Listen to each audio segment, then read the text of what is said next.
The judge's gavel fell like a thunderclap in the silent courtroom. Sarah Mitchell stood frozen, her hands gripping the defense table as the words cut through her chest like broken glass. Guilty. Murder in the first degree. Life without parole.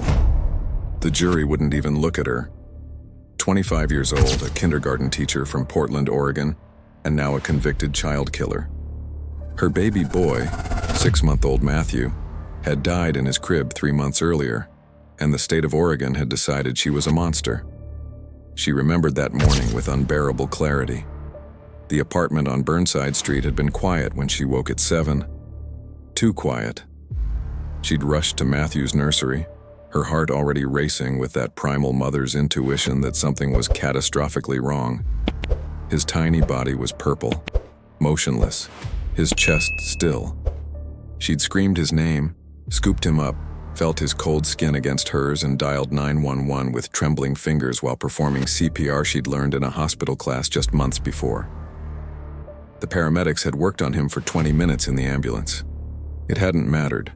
Dr. Richard Brennan, the state medical examiner, had performed the autopsy with what he later described as textbook efficiency. He was a man who prided himself on 40 years of forensic experience, a veteran witness who commanded courtrooms with absolute certainty. He found no skull fractures, no broken bones, no bruises on Matthew's tiny body. But he found what he was looking for in the absence of evidence. Mechanical asphyxiation, he declared. Deliberate suffocation. He testified that the purple discoloration of the skin, the petechial hemorrhages in the eyes, and the lack of any other medical explanation could only mean one thing. Someone had pressed something over that baby's face until he stopped breathing. The prosecutor, an ambitious 38-year-old district attorney named James Hartley, had built his case on Dr. Brennan's authority. He stood before the jury and painted Sarah as a young mother overwhelmed by postpartum exhaustion and a colicky baby who wouldn't stop crying. He described how easy it would be in a moment of desperation to press a pillow over an infant's face, just for silence, just to make it stop. He never presented a pillow. He never showed them evidence of Sarah's hands on her son. He simply pointed to Dr. Brennan's conclusion and asked them who else could have done it. Sarah's court-appointed attorney, an overworked public defender named Tom Richardson, had done what he could with no resources and no forensic experts of his own. He pointed out that there were no fingerprints, no fibers, no physical evidence whatsoever. He reminded the jury that Sarah had immediately called for help, had performed CPR, had been hysterical with grief. But Dr. Brennan took the stand again in rebuttal and said with absolute certainty that tired mothers do this. They lose control. They suffocate their babies to stop the crying, and then they panic and call for help to cover their tracks. The jury believed the expert in the white coat. Sarah's 4-year-old daughter, Emma, was taken by Child Protective Services the day after the guilty verdict. Sarah watched through the bars of the holding cell as a social worker carried Emma out of the courthouse, the little girl crying and reaching back toward her mother. The state had decided Sarah was too dangerous to ever see her surviving child again. Emma would grow up in the foster care system, moved from home to home, told by well-meaning counselors that her mother had killed her baby brother and that she was lucky to have survived. 25 years passed behind the gray walls of Coffee Creek Correctional Facility. Sarah aged from a young woman into someone weathered and hollow. Other inmates called her baby killer. Guards looked through her like she was invisible. She spent her days in the prison library, reading medical journals she barely understood, searching for something that might explain what had really happened to Matthew. She prayed every night on her knees beside the narrow bunk, asking God why he had allowed this nightmare, begging for truth to somehow surface from the depths where it had been buried. Emma grew up believing her mother was a murderer. The foster families had been kind enough, but the social workers had been honest about her history. Your mother killed your baby brother. You were removed for your own safety. Emma carried that knowledge like a stone in her chest through middle school, through high school, through college. She changed her last name to Williams when she turned 18, wanting to erase any connection to Sarah Mitchell. She built a life in Seattle, became a nurse, fell in love with a software engineer named David, and tried to forget the mother who had destroyed their family. Emma gave birth to her own son, Christopher, on a rainy November morning in Seattle. She was 30 years old and holding that tiny warm body against her chest in the hospital delivery room. She felt something crack open inside her. This was what her mother had felt. This overwhelming love. This terror of responsibility. She looked at Christopher's perfect face and couldn't reconcile the feeling in her heart with the story she'd been told her entire life. Christopher was a healthy baby, meeting all his milestones, filling Emma and David's apartment with laughter and exhaustion. Emma threw herself into motherhood with desperate determination, as if she could rewrite her family's history by being the perfect mother herself. She checked on Christopher constantly, sometimes waking 3 or 4 times a night just to watch him breathe in his crib. David worried about her anxiety, but Emma couldn't explain the fear that lived in her bones. Christopher was 7 months old when it happened. Emma had put him down for his afternoon nap, and she was folding laundry in the living room when she heard a sound from the nursery that made her blood freeze. Not crying. Silence. Then a strange gasping noise. She ran into the room and found Christopher's lips turning blue, his tiny body rigid and shaking, his eyes rolling back. She grabbed him, screaming his name, and he went completely limp in her arms, his skin darkening to purple. The ambulance ride to Seattle Children's Hospital was the longest 12 minutes of Emma's life. The paramedics worked over Christopher's small body, inserting an IV, monitoring his oxygen levels, asking Emma rapid-fire questions she could barely answer through her panic. Had he eaten anything? Had he been sick? Had anyone hurt him? That last question cut through her terror like a blade. She looked at the paramedic with sudden horrible understanding. They thought she had done something to him. The emergency room doctors stabilized Christopher. His heart rhythm was abnormal, they said, and they were running tests. But Emma saw the way the nurses looked at her. She heard the whispered conversations in the hallway. She noticed when a hospital social worker appeared, asking gentle questions about Emma's stress levels, about her relationship with David, about whether she'd felt overwhelmed lately. The questions were familiar because they were the same ones that had been asked of her mother 25 years ago. Detective Maria Santos from the Seattle Police Department arrived at the hospital that evening. She was professional but direct. The doctors had reported a suspicious incident. A healthy baby suddenly stops breathing. No clear medical cause yet identified. The mother was alone with the child. Detective Santos needed to ask some questions. Emma felt the walls closing in as she sat in the small consultation room and answered questions about her day, about Christopher's routine, about whether she'd been feeling depressed or angry. David arrived from work in a panic, and Emma saw the confusion in his eyes when Detective Santos pulled him aside for a separate interview. They were treating his wife like a suspect. The hospital ran a toxicology screen on Christopher, looking for drugs or poisons. They photographed his body, documenting every inch of his skin. Emma sat beside his hospital crib, watching him sleep under the monitors, and felt the ghost of her mother's experience settling over her like a shroud. History was repeating itself with surgical precision. Dr. Michael Chen was 32 years old, a pediatric cardiologist who had joined Seattle Children's Hospital just 6 months earlier after completing his fellowship at Johns Hopkins. He was reviewing the overnight admissions on his tablet when Christopher Williams's case caught his attention. 7-month-old male, sudden cyanotic episode, no apparent cause. The ER doctors had stabilized him and were running the standard battery of tests, but something in the description of the event pattern made Dr. Chen pause. He went to Christopher's room and introduced himself to Emma, noting the exhaustion and fear in her eyes. He asked if he could examine Christopher and review the monitor data from the ambulance and ER. Emma nodded numbly, barely speaking. Dr. Chen spent 20 minutes studying the cardiac telemetry strips, looking at the rhythm disturbances that had occurred during Christopher's episode. There was something there, a pattern that didn't match suffocation or poisoning. It matched something he'd seen in research papers during his fellowship. Doctor.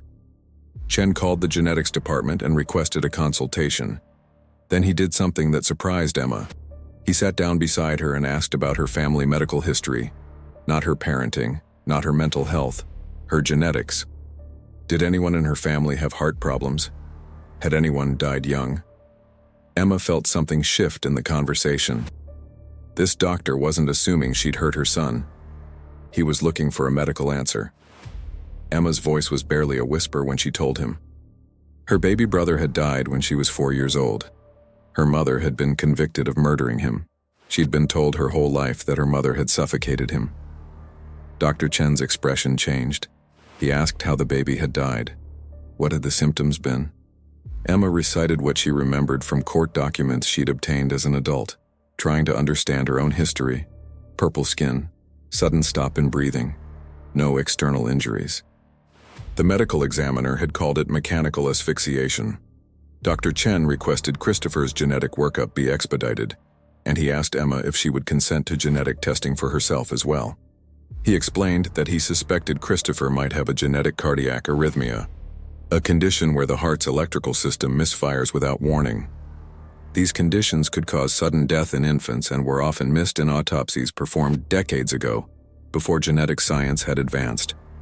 If Emma carried the gene, it would prove that she'd inherited it. And if she'd inherited it, her baby brother might have had it too. The wait for the genetic results was 5 days that felt like 5 years. Detective Santos continued her investigation, interviewing Emma's neighbors and colleagues, building a case file that looked disturbingly similar to the one built against Sarah Mitchell in 1998. The hospital social worker recommended that Christopher be placed in temporary protective custody when he was discharged. Emma felt her son being pulled away from her, just as she had been pulled away from her own mother. Dr. Chen fought the protective custody recommendation. He told the hospital administrators and the police that they needed to wait for the genetic results before making any decisions. He spent those 5 days diving into medical literature, pulling old forensic journals from the 1990s, reading about how many cases of sudden infant death had been wrongly attributed to abuse before genetic cardiac testing became available. He found himself thinking about Emma's mother, locked away for 25 years for a crime that might never have occurred. The genetic results arrived on a Thursday morning. Dr. Chen opened them in his office and felt his heart rate accelerate as he read the findings. Christopher Williams had long QT syndrome type 2, a genetic mutation that caused dangerous disruptions in the heart's electrical rhythm. The condition could cause sudden cardiac arrest without warning, particularly in infants. And Emma Williams carried the same mutation. She had passed it to her son just as someone had likely passed it to her. Dr. Chen immediately called the genetics counselor and asked her to search the medical literature for the inheritance pattern. Long QT syndrome was autosomal dominant, meaning if Emma had it, there was a 50% chance her brother had it too. If her brother had it, and he died of sudden cardiac arrest as an infant, it would have looked exactly like suffocation. Purple skin from cyanosis, sudden stop in breathing, no external injuries. The only way to detect it in 1998 would have been through specialized cardiac testing that most medical examiners didn't perform on infant autopsies. Dr. Chen requested the autopsy file for Matthew Mitchell through official channels, explaining to the Oregon State Medical Examiner's office that he had new evidence relevant to an old case. It took 3 weeks of bureaucratic delays and legal wrangling, but eventually the file arrived. Dr. Chen sat in his office late one night and read Dr. Richard Brennan's autopsy report from 1998. It was 4 pages long, cursory, superficial. Dr. Brennan had noted the purple discoloration and petechial hemorrhages, had found no fractures or obvious injuries, and had concluded mechanical asphyxiation based primarily on the fact that he couldn't identify any other cause of death. There was no cardiac workup, no tissue samples sent for genetic analysis, though such testing had been available in 1998 for research purposes. No consultation with a pediatric cardiologist. Dr. Brennan had simply applied Occam's razor in the worst possible way. Baby dies with purple skin and no obvious injuries. Mother was alone with baby, therefore mother killed baby. It was lazy forensics dressed up as expert certainty, and it had destroyed an innocent woman's life. Dr. Chen contacted the Innocence Project Northwest, a legal organization that worked to overturn wrongful convictions. He explained the case, provided Christopher's genetic results and Emma's results, and outlined why he believed Sarah Mitchell had been wrongly convicted of murdering a baby who had died of genetic cardiac arrest. The lawyers were interested but cautious. They'd need to get Sarah Mitchell's DNA tested to prove she carried the mutation. They'd need to get the original autopsy evidence re-examined. They'd need to overcome the legal barriers that protected old convictions from being reopened. Emma sat in Dr. Chen's office when he explained what he'd discovered, and she couldn't breathe. Her mother hadn't killed Matthew. Her mother had experienced exactly what Emma had just experienced, watching a baby turn purple and stop breathing for no apparent reason. But her mother had lived in a different era, before genetic testing was routine, and she'd been destroyed by a system that chose the easiest answer over the true one. Emma started crying, 25 years of anger and confusion pouring out of her. Sarah Mitchell's name hadn't been spoken aloud in Emma's presence for over a decade. But now Emma found herself saying it, asking Dr. Chen if her mother could be released, if the truth could finally set her free. Dr. Chen was honest. The legal system moved slowly. Overturning a conviction required overwhelming evidence and judges willing to admit the system had failed. But he promised he would fight for it. He would testify. He would bring every piece of scientific evidence to bear. He would not let Sarah Mitchell die in prison for a crime that had never happened. Attorney Rachel Morrison from the Innocence Project Northwest filed a motion for post-conviction relief in Multnomah County Circuit Court 3 months after Dr. Chen's discovery.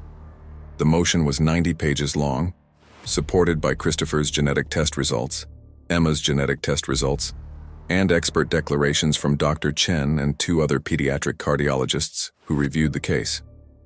The motion argued that Sarah Mitchell's conviction had been based on junk science, that Dr. Brennan's conclusion of mechanical asphyxiation had been medically unsupportable, and that new genetic evidence proved Matthew Mitchell had died of natural causes.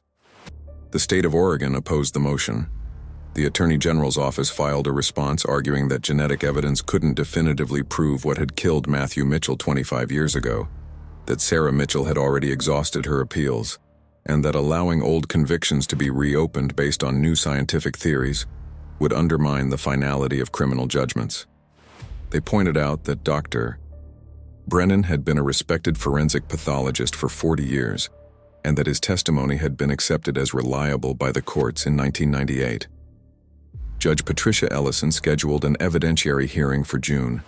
She was 64 years old, a former prosecutor who had spent 20 years on the bench and had seen the criminal justice system from every angle.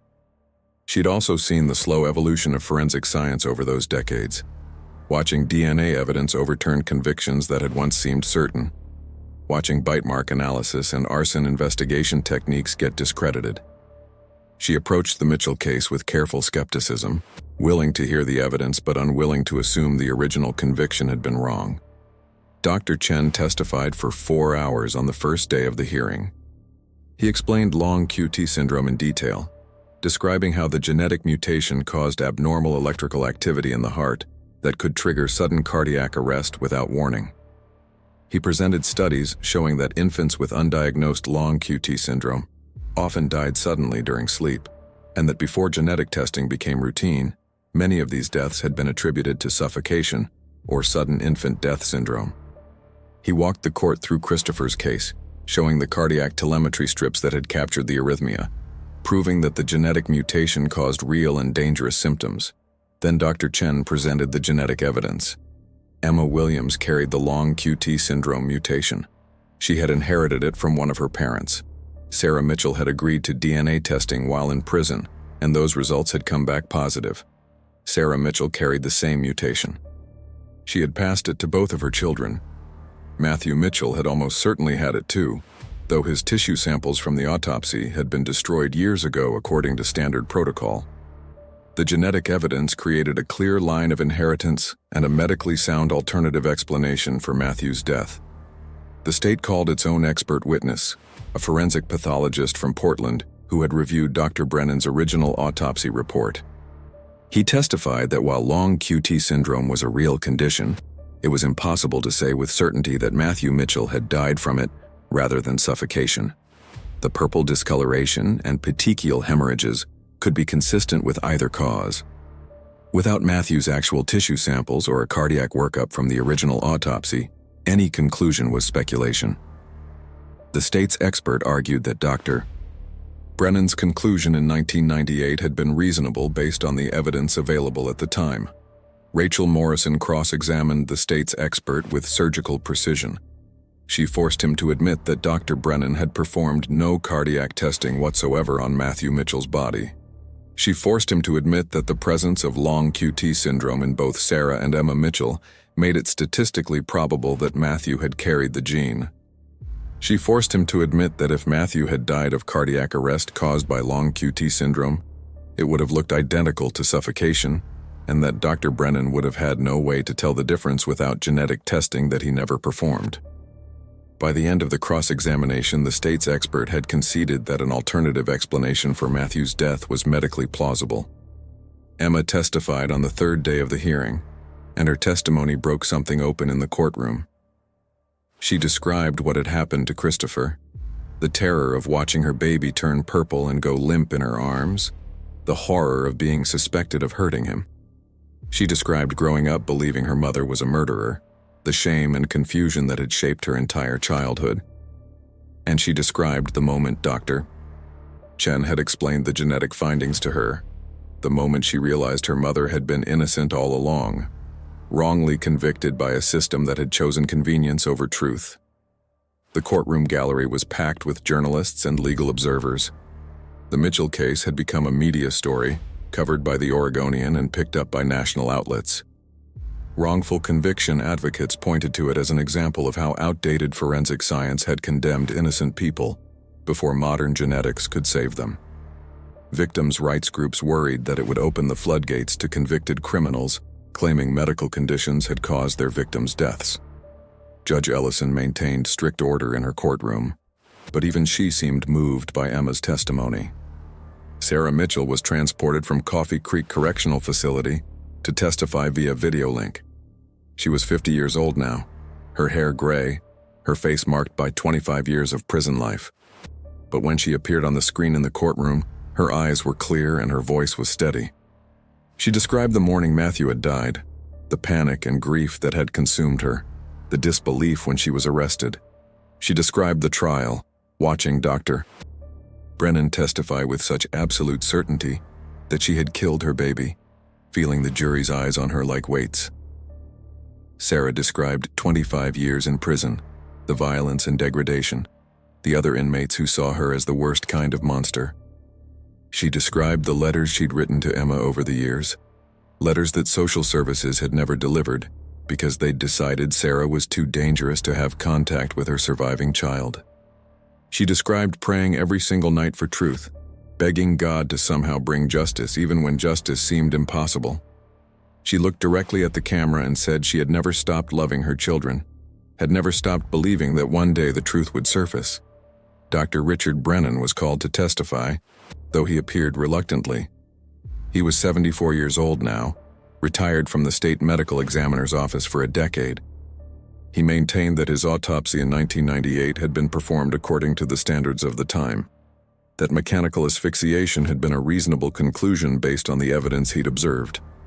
Rachel Morrison asked him if he had considered genetic cardiac conditions as a possible cause of death. Dr. Brennan admitted he had not, because such testing hadn't been routine in 1998. Morrison asked if he had consulted with a pediatric cardiologist. He had not. She asked if he would have reached the same conclusion today, knowing what was now known about long QT syndrome. Dr. Brennan paused, and for the first time, he looked uncertain. He said he couldn't answer that hypothetical question. The evidentiary hearing concluded after 5 days of testimony. Judge Ellison took the matter under submission, saying she would issue a written ruling within 60 days. Those 60 days were an agony of waiting for everyone involved. Sarah Mitchell returned to Coffee Creek, not allowing herself to hope but unable to stop hoping. Emma went back to Seattle, holding Christopher close, trying to process the knowledge that her entire childhood understanding of her family had been a lie built on bad science. Dr. Chen continued his work at Seattle Children's Hospital, but he checked the Oregon court system's website every morning for Judge Ellison's ruling. The ruling came on a Thursday morning in August. Judge Ellison's opinion was 43 pages long, and it dismantled the state's case with methodical precision. She wrote that Dr. Brennan's autopsy had been inadequate by any standard, failing to perform basic cardiac testing or consider alternative causes of death beyond suffocation. She wrote that the genetic evidence presented by Dr. Chen was compelling and scientifically sound, establishing a clear hereditary pattern of long QT syndrome in the Mitchell family. She wrote that the state's expert had conceded the plausibility of cardiac arrest as an alternative explanation for Matthew's death. Judge Ellison concluded that no reasonable jury, presented with the genetic evidence now available, would have convicted Sarah Mitchell of murder. The original verdict had been based on Dr. Brennan's testimony that mechanical asphyxiation was the only possible explanation for Matthew's death, but that testimony was now scientifically unsupportable. The new evidence didn't merely create doubt about Sarah Mitchell's guilt. It affirmatively proved that Matthew Mitchell had likely died of natural causes beyond anyone's control. Judge Ellison granted the motion for post-conviction relief and ordered Sarah Mitchell's immediate release from custody. The Attorney General's office announced it would not appeal. The genetic evidence was too strong, the original forensic work too weak. 3 assistant attorneys general quietly admitted to colleagues that they'd never felt comfortable defending the conviction once they'd seen Dr. Chen's findings. The case had always troubled them. 25 years in prison for a crime that probably never happened. They let it go. Sarah Mitchell walked out of Coffee Creek Correctional Facility on a bright morning in early September. She was 50 years old, had entered prison at 25. She had missed Emma's childhood, her teenage years, her entire young adult life. She had missed meeting her son-in-law David. She had missed Christopher's birth. She had missed a quarter-century of life, locked away for a death that had been no one's fault, a genetic tragedy that a lazy forensic pathologist had transformed into a murder. Emma was waiting outside the prison gates with David and Christopher. Mother and daughter saw each other across the parking lot, and for a moment neither of them could move. 25 years of separation, of forced estrangement, of lies and pain stood between them. Then Emma started walking, and Sarah started walking, and they met in the middle. Emma was crying. Sarah was crying. They held each other, and Sarah felt Emma's body shaking with sobs, and she whispered, "I'm sorry," over and over, even though she had nothing to be sorry for.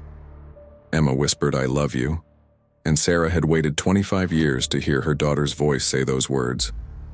Sarah held Christopher for the first time that morning, her grandson, the baby whose genetic condition had finally revealed the truth about his uncle's death.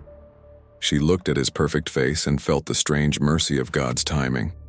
If Christopher hadn't inherited long QT syndrome, if Emma hadn't experienced that terrifying moment of watching him turn purple, if Dr. Chen hadn't been curious enough to investigate, Sarah Mitchell would have died in prison. The truth would have stayed buried. Providence had worked through genetics and one doctor's determination to seek truth over convenience. The Innocence Project Northwest held a press conference the following week. Sarah stood beside Rachel Morrison and Dr. Chen, facing cameras and reporters, telling her story. She spoke calmly about the injustice she'd endured, about the system that had failed her, about the forensic expert who had been too arrogant to consider alternative explanations. But she also spoke about faith, about how prayer had sustained her through 25 years of hell, about how she'd never stopped believing that God would eventually bring truth to light. She thanked Dr. Chen for being willing to look deeper than the easy answer. She thanked Emma for having the courage to forgive and reconnect. She thanked the lawyers who had fought for her release. The aftermath of Sarah Mitchell's exoneration rippled through Oregon's criminal justice system. The state medical examiner's office launched an internal review of old cases, looking for other convictions that might have been based on inadequate forensic work. Dr. Brennan's testimony in dozens of cases was re-examined. Several other prisoners filed post-conviction relief motions, claiming their convictions had been based on the same kind of lazy forensics that had condemned Sarah Mitchell. The Oregon legislature held hearings on forensic science standards, and passed new requirements for medical examiner training and autopsy protocols. Dr. Chen became an advocate for genetic testing in sudden infant death cases, publishing papers and giving lectures about how many historical infant death convictions might have been wrongful. He consulted on cases across the country where parents had been accused of killing babies who had actually died of undiagnosed cardiac conditions. He thought often about how close he'd come to missing the diagnosis in Christopher Williams's case, how easy it would have been to accept the easy explanation that Emma had hurt her son. He'd been trained to look for zebras when he heard hoofbeats, to consider rare diagnoses before common ones. That training had saved 2 generations of the Mitchell family. Emma and Sarah began the slow process of rebuilding their relationship. 25 years couldn't be recovered, but they could start from where they were. Sarah moved into a small apartment in Portland, found work at a nonprofit that helped formerly incarcerated people reintegrate into society. She met with Christopher twice a week, watching him grow, marveling at every milestone. She and Emma talked for hours, filling in the gaps of their lost years, grieving together for Matthew and for the family they should have been allowed to be. Sarah filed a civil lawsuit against the state of Oregon, seeking compensation for her wrongful imprisonment. The case settled 18 months later for $3.2 million, far less than adequate payment for 25 years of stolen life, but enough to provide financial security. Sarah donated a portion of the settlement to the Innocence Project Northwest and to a foundation that provided genetic testing for families who'd lost children to sudden unexplained deaths. She wanted Matthew's death to mean something, to prevent other families from enduring what hers had endured. Dr. Brennan never publicly apologized. He gave one interview to the Oregonian, in which he maintained that he'd done his job correctly according to the standards of 1998, that he couldn't have been expected to anticipate future advances in genetic science. He seemed unable to grasp that the problem wasn't lack of genetic testing. The problem was that he'd reached a definitive conclusion of murder when the evidence supported no such certainty.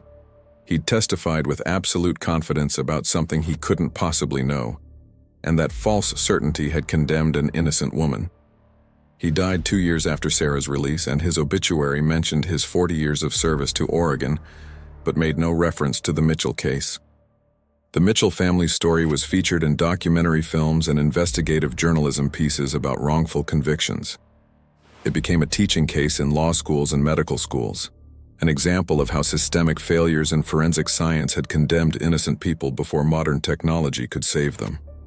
Emma sometimes spoke at these educational events, describing what it had been like to grow up believing her mother was a murderer, describing the moment she realized the truth.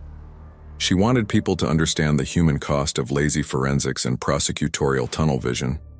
Christopher grew up knowing his family's history, knowing that his genetic condition had accidentally saved his grandmother from dying in prison. When he was old enough to understand, Sarah told him about his Uncle Matthew, the baby boy who had died so young, whose death had been twisted into a crime by people who chose easy answers over hard questions. Christopher carried his uncle's memory with him, and he carried an understanding that truth matters more than convenience, that the search for justice requires humility and rigor, and the willingness to admit when we're wrong. Sarah Mitchell spent the rest of her life as a free woman, cherishing every moment with Emma and Christopher, building the family that had been stolen from her. She never forgot the 25 years in Coffee Creek, never forgot the women she'd left behind who were still fighting for their own exonerations. She visited prisons as a volunteer, offering hope to people who'd been wrongly convicted, telling them to never stop fighting for truth. She prayed every day, thanking God for Dr. Chen's curiosity, for genetic science, for the mercy that had finally set her free. The truth about Matthew Mitchell's death brought Sarah Mitchell justice, but it couldn't bring back the years she'd lost or undo the trauma Emma had endured growing up without her mother. Yet there was grace in the resolution. A family had been restored. A wrongful conviction had been overturned. The system had been forced to acknowledge its failure and make changes to prevent future failures. Dr. Brennan's arrogant certainty had been replaced by Dr. Chen's humble investigation. Bad science had been corrected by good science. Lies had been overcome by truth. The Mitchell case stands as a testament to how fragile justice can be when it relies on human judgment without adequate safeguards. It demonstrates how forensic experts can condemn innocent people through incompetence dressed up as expertise. It shows how the criminal justice system can destroy lives by choosing convenient narratives over rigorous investigation. But it also demonstrates that truth, though it may take decades to surface, eventually finds its way into the light. Providence works through persistent lawyers and curious doctors and genetic science and the courage of families who refuse to stop seeking justice. Sarah Mitchell's faith sustained her through 25 years of darkness. She believed that God sees truth even when human courts are blind to it, that justice delayed is not justice denied if we never stop fighting for it. She prayed for truth, and truth came through a grandson's inherited genetic condition and a young cardiologist's refusal to accept easy answers. The path was long and brutal, but it led to freedom. To everyone watching this story, remember that wrongful convictions are not rare anomalies. They happen when systems value efficiency over accuracy, when experts claim certainty about things they don't truly know, when we forget that every accused person deserves rigorous defense and thorough investigation. If you know someone who has suffered this kind of injustice, if you've seen the system fail in your own community, share their story. Demand accountability. Support organizations like the Innocence Project that fight for the wrongly convicted. Truth and justice require all of us to pay attention and speak up. God's justice moves through human hands willing to do the hard work of seeking truth. It moves through scientists who ask questions, lawyers who fight impossible cases, judges who admit when the system has failed, and families who refuse to stop loving even when the world tells them to give up. Sarah Mitchell's story is a reminder that we serve a God who sees the innocent suffering and who works through time and providence to bring truth into the light. Subscribe to this channel and share the power of these stories. Tell us in the comments if you know someone who has experienced an injustice like Sarah's and which city you're watching from. These stories matter. These lives matter. And the fight for truth and justice continues in courtrooms and prisons across this country every single day.